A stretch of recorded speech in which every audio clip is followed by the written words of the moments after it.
ನೋಡ್ರಿ, ನಾವು ಒಂದು ಮಾತು ಭಾಳ ಸತ್ಯ ಮಾತು ಹೇಳ್ತೀನಿ. ಬಾಗಲಕೋಟೆ ಲೋಕಸಭೆಯಲ್ಲಿ ಶಿವಾನಂದ ಪಾಟೀಲನವರು ಕಾಂಗ್ರೆಸ್ಸಿನ ಡಿ ಕೆ ಶಿವಕುಮಾರ್ ಅವರ ಪರಮಾಪ್ತ. ಅವರು ಒಬ್ಬ ಸ್ವಾಮೀಜಿಗಳಿಗೆ ಫೋನ್ ಮಾಡಿ ಡಿ ಕೆ ಶಿವಕುಮಾರು ಕಾನ್ಫರೆನ್ಸಿಂಗ್ ಕಾಲ್ ತೊಗೋತಾರಲ್ಲ, ಸ್ವಾಮೀಜಿ ಡಿ ಕೆ ಶಿವಕುಮಾರ್ ಶಿವಾನಂದ ಪಾಟೀಲ್, ಸ್ವಾಮೀಜಿ ನಮಗೆ ನೀವೆಲ್ಲ ಆಶೀರ್ವಾದ ಮಾಡಿರಿ, ಲಿಂಗಾಯತರು ಶಿವಾನಂದ ಪಾಟೀಲ್ ನಮ್ಮ ಮನುಷ್ಯ ಅದಾನೆ, ನಾವು ಒಕ್ಕಲಿಗರು ಒಂದಾಗಿ ಈ ಸಿದ್ದರಾಮಯ್ಯವ್ರನ್ನ ಲೋಕಸಭೆ ಇಲೆಕ್ಷನ್ ಮುಗಿದು 15 ದಿವಸನಾಗ ನಾವು ಇಳಿಸ್ತೀವಿ, ಅದಕ್ಕೆ ನಿಮ್ಮ ಸಹಕಾರ ಇರಲಿ. ಸಿದ್ದರಾಮಯ್ಯ ಒಟ್ಟೆ ಯಾವ ಸಂದರ್ಭದಲ್ಲಿ ಸೋನಿಯಾ ಗಾಂಧಿ ಮತ್ತು ರಾಹುಲ್ ಗಾಂಧಿ ಇವರಿಬ್ಬರೂ ನಾವು ಮಾತಾಡಿದ್ದೀವಿ. ನಂದು ಈಗಲೇ ಹೇಳಕತ್ತಾರಲ್ಲ ಅವ್ರು ಒಕ್ಕಲಿಗರ ಸಮಾಜನಾಗ ಏನು ಹೇಳ್ಯಾರ, ನಾವೊಬ್ಬ ಒಕ್ಕಲಿಗರ ಮುಖ್ಯಮಂತ್ರಿ ಆಗೋಂಗಿರುತ್ತೆ ಅಂದ್ರೆ ಸಿದ್ದರಾಮಯ್ಯನವ್ರನ್ನ ಇಳಿಸುವಂಥದ್ದು ಎಲ್ಲ ಅವ್ರ ಅಜೆಂಡಾ ತಯಾರಾಗಿದೆ. ನಾನು ರಾಜ್ಯದ ಹಾಲಮತ ಸಮುದಾಯದವರಿಗೆ ವಿನಂತಿ ಮಾಡ್ಬೋದೇನೆಂದರೆ, ನಿಮ್ಮ ಸಿದ್ದರಾಮಯ್ಯ ಕರ್ನಾಟಕದಲ್ಲಿ ಮುಖ್ಯಮಂತ್ರಿ ಆಗಿ ಮುಂದುವರಿಬೇಕಾದ್ರೆ ಡಿ ಕೆ ಶಿವಕುಮಾರ್ ಚೀಲಗಳು ಎಲ್ಲೆಲ್ಲಿ ನಿಂತಾರ ಅವ್ರನ್ನೆಲ್ಲ ಸೋಲಿಸಿದ್ರೆ ಮಾತ್ರ ಸಿದ್ದರಾಮಯ್ಯನವರು ಮುಖ್ಯಮಂತ್ರಿಯಾಗಿ ಮುಂದುವರಿತಾರೆ. ಈಗಾಗಲೇ ಕಾಂಗ್ರೆಸ್ಸು ಒಡೆದ ಮನೆ ಆಗೈತೆ. ಅಲ್ಲಿ ಅವ್ರು ಹೇಳ್ತಾರೆ 50 ಮಂದಿ MLAಗಳು ಎಲ್ಲ ಈಗಾಗಲೇ ಏಕನಾಥ ಶಿಂದೆ, ಅಲ್ಲಿಂದ ಯಾರು ಅವ್ರು ಇವರು ಇದ್ದಾರಲ್ರಿ ಅಜಿತ್ ಪವಾರ್, ಇಬ್ಬರಿಗೂ ನಾಮಕರಣ ನಾವು ಮಾಡೀವಿ, ತೊಟ್ಲಾಗೂ ಹಾಕೀವಿ. ಅವರಿಬ್ಬರು ಈಗ ಹುಟ್ಟ್ಯಾರ, ನಾಮಕರಣ ಆಗೈತಿ.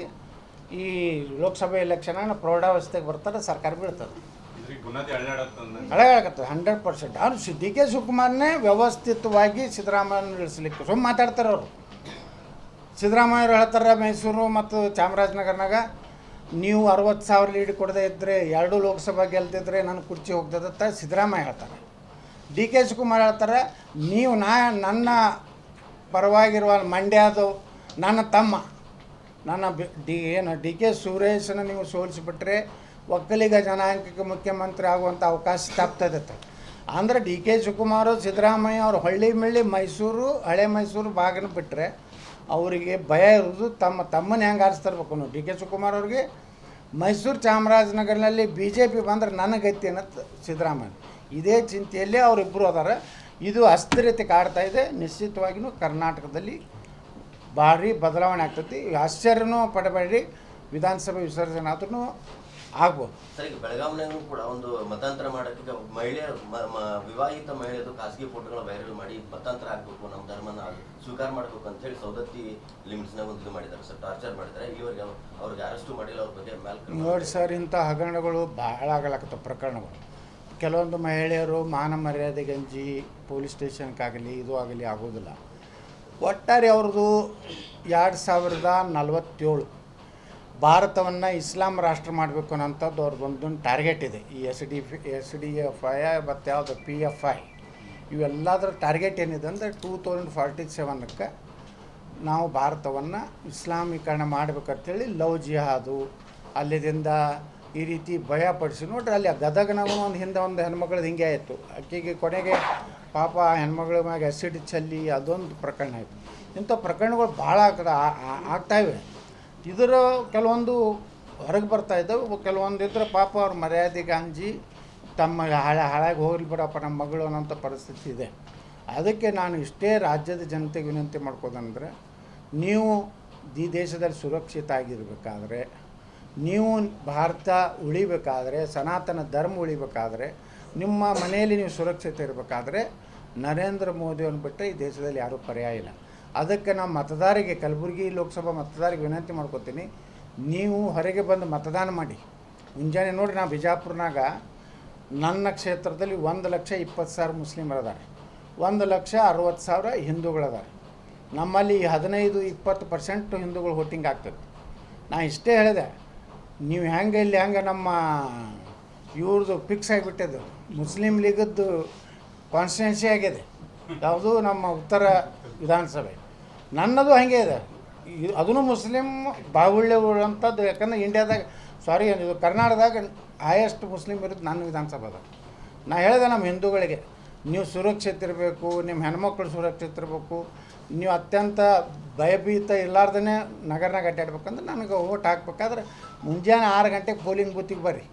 ಬರೀ ಕತೆ ಹೇಳ್ಕೊತ ಟಿ ವಿ ನೋಡ್ತೀನಿ, ನೀರು ಬಂದವು, ಯಾರಿಗೆ ಓಟ್ ಹಾಕಿದ್ರೆ ಏನು ಆಗ್ತದೆ ಕತೆ ಹೊಡೆದ್ರಂದ್ರೆ ನಾಳೆ ನಿಮ್ಮ ಹೆಣ್ಮಕ್ಳನ್ನ ಚಪ್ಕೊಂಡು ಹೋಗ್ತಾರಂದ್ರೆ ನಮ್ಮ ಬಿಜಾಪುರ ನಗರ ಮತದಾರ ಪಾಪ ಮುಂಜಾನೆ ವಾಕಿಂಗ್ ಹೋಗೋದಿಲ್ಲ, ಯಾವುದೂ ಇಲ್ಲ.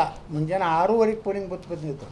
6:30ಗೆ ನಾನು ಬಲ್ಲಿ 2-2.5 ಕಿಲೋಮೀಟ್ರ್ ಒಂದೊಂದು ಬೂತ್ನಲ್ಲಿ. ಅಂದರೆ ಜನ ನಾ ಕಲಬುರಗಿ ಜನರಿಗೆ ಅದೇ ವಿನಂತಿ ಮಾಡ್ಕೋತೀನಿ, ಮಹಾನಗರ ಜನರಿಗೆ, ನೀವು ಮನ್ಯಾಗ ಕೂತು ಕತ್ತಿ ಹೇಳಿದ್ರೆ ನಮ್ಗೆ ಹಂಗಾಗಿದೆ, ನಮ್ಮ ಮನೆಗೆ ಹೋಗಿ ಕೊಡ್ದಾರೆ ಅಂದರೆ ಯಾರೂ ಕೇಳೋದಿಲ್ಲ. ನೀವು ಈಗೇನು AK-47 ತೊಗೊಂಡು ಜಂಬೆ ಕತ್ತಿ ಚೂರಿ ತೊಗೊಂಡು ಏನು ಓಡಾಟ ನೀವು ಮಾಡೋದು ಬೇಡ. ನಿಮ್ಮ ಮನೆ ಉಳಿಬೇಕಾಗಿದ್ದರೆ ಸೀದಾ ಬರೀ ಬಟನ್ ಒತ್ತಿರಿ, ಅದೇ AK-47. ನಮ್ಮಂಥರ MLA ಬಂದ್ರೆ ಈಗ ಬಿಜಾಪುರನ ಒಂದರ ಕೋಮುಗಲೆ ಬೇದನ್ರಿ, ಕಾಯಿಂಕ್ ಅನ್ನೋದಿಲ್ಲ ರೀ ನಮ್ಮಲ್ಲಿ. ಮೊದಲು ಕಾಯಿಪಲ್ಯಕ್ಕೆ ಹೋದ್ರೆ ನಮ್ಮ ಹೆಣ್ಮಕ್ಳಿಗೆ ಬೇಕಾದಂಗೆ ಮಾತಾಡ್ತಿದ್ರು, ಮಾಲ್ ಬಹುತ್ ಅಚ್ಚ ಹೈ ಹಿಂಗನು ಇಂಡೈರೆಕ್ಟ್ಲಿ ಹೀಗೆಲ್ಲ ನಮ್ಮ ಹಿಂದೂ ಹೆಣ್ಮಕ್ಳಿಗೆ ಆಡಿಸ್ತಿದ್ರು. ಇವತ್ತು 35 ಕಡೆ ನಾವು ಮಾರ್ಕೆಟ್ ಮಾಡೀನಿ. ಎಲ್ಲ ಹಿಂದೂ ನಮ್ಮ ವಿಧವಾ ಹೆಣ್ಮಕ್ಳು, ನಮ್ಮ ವಯಸ್ಸಾದಂಥ ಮುಪ್ಪಿನವ್ರನ್ನ ಕಾಯಿಪಲ್ಯ ಮಾರ್ತಾರೆ. ಅವ್ರಿಗೆ ನಮ್ಮ ಸಿದ್ಧಶ್ರೀದಿಂದ 5,000 ರೂಪಾಯಿ ಶೂನ್ಯ ಬಡ್ಡಿ 0% ಇಂಟ್ರೆಸ್ಟ್ ಕೊಟ್ಟೀನಿ. ಈಗ ಏನಾಗಿದೆ ಬಿಜಾಪುರನಾಗ ಭಾಗವಾನ್ರದೊಂದು ದಬ್ಬಾಳಿಕೆ ಏನಿತ್ತಲ್ಲ ಅದು ಹೋಗಿಬಿಟ್ಟಿದೆ. ಪಾಪ ನೇರವಾಗಿಯೇ ಜನ ಇವತ್ತು ಕಾಯಿಪಲ್ಯ ತೊಗೊಳಕ್ಕೆ ಒಂದೊಂದು ಕಿಲೋಮೀಟ್ರ್ ಇರ್ತದೆ ನಮ್ಮಲ್ಲಿ. ಎಲ್ಲ ಹಿಂದೂಗಳು ಈಗ ನಮ್ಮ ಜನನೂ ಶಾಣ್ಯಾಗ್ಯಾರ. ಮೊದಲಿನಂಗೆ ಕುಂಕುಮ ಇವತ್ತಿ ಕಿವಿ ತೂತ ಎಲ್ಲ ನೋಡಿ ತೊಗೋತಾರೆ. ಇಲ್ಕಂದ್ರೆ ನಡೀದಿಲ್ಲ, ನಾವು ಉಳಿದಿಲ್ಲ ಇಲ್ಕಂದ್ರೆ. ಅದಕ್ಕೆ ಅಲ್ಲಿಂದ ಇವರಂದೇನೋ ಯಾವುದೋ ಪ್ರಸಾದದ ಕಾರ್ಯಕ್ರಮ ನೋಡ್ರಿ. ಕೆಲವೊಂದು ಧಾರ್ಮಿಕವಾಗಿ ನಾವು ಈ ಚುನಾವಣೆ ನೋಡ್ರಿ, ಅಂಬೇಡ್ಕರ್ ಜಯಂತಿ ನಾವು ಭಾಳ ದೊಡ್ಡ ಬಿಜಾಪುರನಾಗ ಆಚರಣೆ ಮಾಡ್ತಾಯಿದ್ದು. ಆದರೆ ಏನು ಮಾಡೋದು, ಇದು ಚುನಾವಣೆ ನೀತಿ ಸಂಹಿತೆ ಇರೋದ್ರಿಂದ ನಾವೇನೂ ಮಾಡಲಾರ್ದೇ ಪ್ರಸಾದ. ಈಗ ಮೊನ್ನೆನೇ ನಮ್ಮದೇ ಒಂದು 2 ಸ್ಕೂಲ್ ಬಿಲ್ಡಿಂಗ್, ಕಾಲೇಜ್ ಬಿಲ್ಡಿಂಗ್ ಉದ್ಘಾಟನೆ ಮಾಡಿದ್ದೀವಿ. ಅಲ್ಲಿ ನಾನೇ ಅಧ್ಯಕ್ಷ ಇದ್ದೀನಿ. ಈಗ ಇವ್ರ ಅಭಿಮಾನಿಗಳು ಯಾವನೋ ಒಬ್ಬ ಫೋಟೋ ಹಾಕ್ಯಾನಂತೇಳಿ ಇವ್ರ ಮ್ಯಾಗ ಒಂದು FIR ಮಾಡೋದು. ಪ್ರಿಯಾಂಕಾ ಖರ್ಗೆ ಇಟ್ಟಿಗೆ ಮಾತಾಡ್ತೀನಿ, ದ್ವೇಷದ ರಾಜಕಾರಣ ಬಿಡ್ರಿ, ಒಳ್ಳೆ ಕೆಲಸ ಮಾಡಿರಿ, ಯುವಕರದಿರಿ, ನಿಂಬಲ್ಲಿ ಎಲ್ಲ ಐತಿ, ರೊಕ್ಕ ಐತಿ, ಅಧಿಕಾರ ಐತಿ, ಶಕ್ತಿ ಐತಿ, ಅದು ಉಪಯೋಗ ಮಾಡಿ ಜನರಿಗೆ ಏನು ಮಾಡಿರಪ್ಪ. ದಲಿತರ ಬಗ್ಗೆ ಮಾತಾಡ್ತೀರಿ, ಎಷ್ಟು ಮಂದಿ ಕಲಬುರಗಿ ಒಳಗೆ ಎಷ್ಟು ಮಂದಿಗೆ ನೀವು ಮನೆ ಕಟ್ಟಿಕೊಟ್ರಿ ಹೇಳ್ರಿ. ಒಂದು ನೀವು 50-55 ವರ್ಷ ಆಯಿತು, ನೀವು ಒಂದು ಇಡೀ ಕಲಬುರಗಿಯಲ್ಲಿ ನೀವು ಆಳಿರಿ. ನೀವು ಧರ್ಮಸಿಂಗರು ಹೆಚ್ಚು ಕಡಿಮೆ, ಗುಲ್ಬರ್ಗ ಆಳದವ್ರು ಯಾರ್ರಿ, ಇವ್ರು ಇಬ್ಬರೇ ಅಲ್ಲ ಮಹಾಮಹಿಮ್ರೆ. ನೀವು ಎಲ್ಲ ವರ್ಷ ಒಂದು 500 ಮಂದಿ ದಲಿತರಿಗೆ ಒಂದು 10 ಲಕ್ಷ ರೂಪಾಯಿ ಮನೆ ಕಟ್ಟಿಕೊಟ್ಟಿದ್ರೆ ಇಡೀ ದಲಿತರೆಲ್ಲ ಒಳ್ಳೆ ಮನೆಯಾಗಿರ್ತದೆ. ಅವ್ರು ಹೋಗಿ ನೋಡ್ರಿ, ತಾರ್ಪ ಎಲ್ಲ ಏನೇನು ಅದಾವಲ್ಲ, ನಾವೆಲ್ಲ ಅಡ್ಡಾಡೀನಿ ಸಂಜೀವನಗರ. ಅವಾಗ ಹಿಂದಕ್ಕೆ ನಮ್ಮ ಇವರು ದತ್ತಾತ್ರೇಯ ಪಾಟೀಲ್ ತಾಯಿಯವ್ರು ನಿಂತಾಗ ಏನೈತೆ ದಲಿತರ ಪರಿಸ್ಥಿತಿ. ನೀವರೇ ನಾವು ಕಾಫಿ ಪ್ಲ್ಯಾಂಟು, ದುಬೈದಾಗ ಹೋಟೆಲು, ಬೆಂಗಳೂರಿನಾಗ ಅಟ್ಟು ಇಟ್ಟೊತ್ತು ಆಸ್ತಿ ಹೇಳ್ತೀರಿ. ಒಂದು 4 ನಿಮ್ಮ ಆಸ್ತಿ ಮಾರಿ ಎಲ್ಲ ದಲಿತರಿಗೆ ಅವ್ರು ದಲಿತರಿಗೆ ಉದ್ಧಾರ ಮಾಡಿರಿ. ನಮಗಂತೂ ಬಿಡ್ರಿ, ಉಳ್ಕಿದ್ದು ಜನಾಂಗದ ದಲಿತರಿಗೆ ಒಂದು ಚಲೋ ಮನೆ ಕಟ್ಟಿಕೊಟ್ರೆ ನೀವು ಖರ್ಗೆಯವರು ಅಂಬೇಡ್ಕರ್ ಅವತಾರತ್ತು ನಾವು ಹೋಗ್ತೇವೆ. ನೀವು ಯಾವ ಅವತಾರ ರೀ? ನೀವು ಏನು ಮಾಡಿರಿ? ಅಂಬೇಡ್ಕರ್ ಹೆಸರು ತೊಗೊಳಕ್ಕೆ ಏನು ನೈತಿಕತೆ ಐತಿ? ಅದಕ್ಕೆ ನಾ ಹೇಳೋದು, ಇದನ್ನು ದ್ವೇಷ ರಾಜಕಾರಣ ಮಾಡಿಬೇಡ್ರಿ. ಖರ್ಗೆ ಅವರೇ, ಒಳ್ಳೆಯದನ್ನು ಮಾಡಿರಿ. ಜನನು ನಿಮ್ಗೆ ಆರಿಸಿ ತಂದಾರ, ನಿಮ್ಮ ಮಂತ್ರಿ ಮಾಡ್ಯಾರ, ಹಂಗೆ ನಿಮ್ಮ ತಂದೆಯವ್ರನ್ನ ರಾಷ್ಟ್ರೀಯ ಅಧ್ಯಕ್ಷ ಮಾಡ್ಯಾರ. ಪಾಪ ಅವ್ರಿಗೇನೋ ಪ್ರಧಾನಮಂತ್ರಿ ಮಾಡ್ತೇನೆ ಅಂದಿದ್ರಿ, ಅವ್ರಿಗೇನು ನಿಂದಿಸೋದು 230 ಸೀಟ್ ನಿಂದಿಸಿರಿ.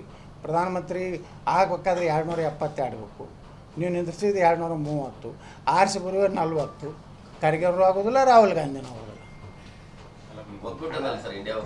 ಇಂಡಿಯಾ ಒಕ್ಕೂಟ ಅದೇನು ಅಲ್ಲಿ ಯಾರು ಅದ ರೀ? ಮಮತಾ ಬ್ಯಾನರ್ಜಿ ಅಂತೂ ಹೇಳಿದಳು ಕಾಂಗ್ರೆಸ್ಗೆ ಒಂದು ಕೊಡೋದಿಲ್ಲ ಅಂತೇಳಿ. ನಿತೀಶ್ ಕುಮಾರ್ ನಡ್ಬೇಕು ರಾತ್ರಿನೇ BJP ಸೇರಿಬಿಟ್ರು. ಅವ್ರು DMK ಅದ್ರ ಹೇಳ್ಯಾರ, ನಾವೇನಾರು ಅದು ಯಾವುದು ಮೇಕೆದಾಟು, ಅದು ಯಾವ ಕಾಲಕ್ಕೆ ನಮ್ಮ ಕೇಂದ್ರದಾಗ ನಮ್ಮ ಸರ್ಕಾರ ಬಂದರೆ ಮೇಕೆದಾಟು ಪರ್ಮಿಷನ್ ಕೊಡೋದಿಲ್ಲ. ನಮ್ಮ ತಕ್ಕದೈತ್ರಿ. ಸಿದ್ದರಾಮಯ್ಯ ಹೇಳ್ತಾರೆ 24 ಗಂಟೆಯಲ್ಲಿ ನಾನು ಮೇಕೆದಾಟ. ಏನು ಸುಡುಗಾಟ ಮಾಡ್ತಾರೆ 24 ಗಂಟೆ? ಹಾಂ, ಸುಮ್ಮನೆ ಹೇಳ್ತಾರೆ ಹಂಗೆ. ನಿಮ್ಮ ಅಭ್ಯರ್ಥಿ ಪದೇ ಹೇಳ್ತಾ ಇದ್ದಾರೆ ಫ್ರೀ ಆ್ಯಂಡ್ ಫೇರ್ ಎಲೆಕ್ಷನ್ ಆಗಲ್ಲ ಅಂತ. ಹೌದ್ರಿ, ಇಲ್ಲಿ ಭಯದ ಒಂದು ವಾತಾವರಣನೇ ಒಂದು ಭಯದ ವಾತಾವರಣ ಐತಿ ಕಲಬುರಗಿ ಅಂದ್ಕೊಳ್ಳಿ. ಈಗ ನೋಡ್ರಿ, ಅವ್ರ ಬಳಿ 1000 ಕೋಟಿ ರೂಪಾಯಿ ಐತಿ, ರೊಕ್ಕನೂ ಸುರುತ್ತಾರೆ. ಕೆಲವೊಂದು ಕಡೆ ಅವ್ರದ್ದೇ ಆದಂಥ ಅದಾರಲ್ರಿ, ಅವರ ಪಾಕಿಸ್ತಾನ ಪ್ರಿಯರು, ಅವ್ರ ಗುಂಡಾಗಿರಿ ಐತಿ ಇಲ್ಲಿ. ಅದಕ್ಕೆ ನಾ ಹೇಳೋದು ನಮ್ಮ ಮತದಾರಿಗೆ, ನಮ್ಮ ಬಿಜಾಪುರನಾಗೂ ಹಿಂಗಿತ್ತು.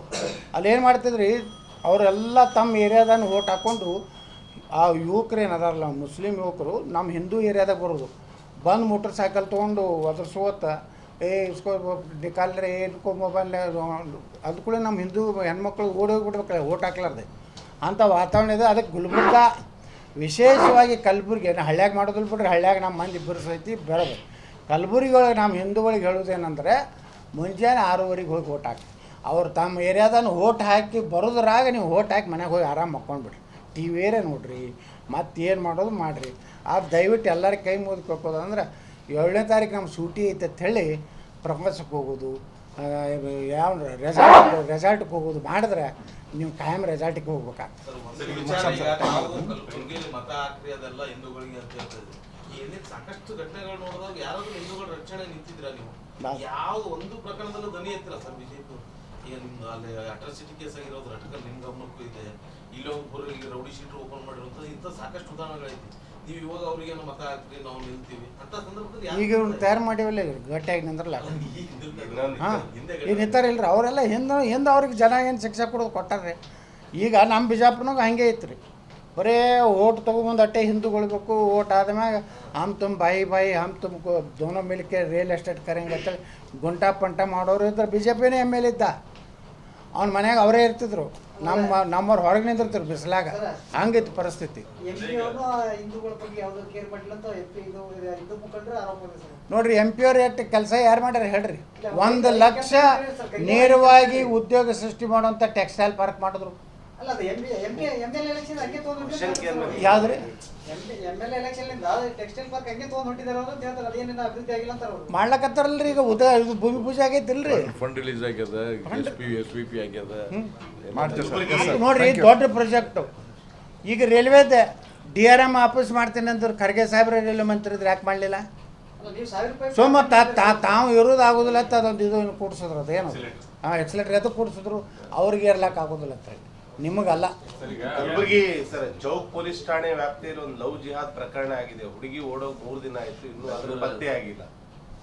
ಅದೇ ಸರ್ ಇದು ಏನಾಗಿದೆ ಪೊಲೀಸರ ಮೇಲೆ ಭಾಳ ಪ್ರೆಷರ್ ಇದೆ. ಯಾವುದೇ ಇಂಥ ಪ್ರಕರಣ ಬಂದ್ರೆ ಏನೂ ನೀವು ಅವ್ರ ಮ್ಯಾಗ ಆ್ಯಕ್ಷನ್ ತೊಗೋಬೇಡ್ರಿ, ಅವ್ರಿಗೆ ಹೊಡಿಬೇಡ್ರಿ, ಅವ್ರಿಗೆ ಕಣ್ಣು ಕಿಸೋದು ನೋಡಬೇಡ್ರಿ.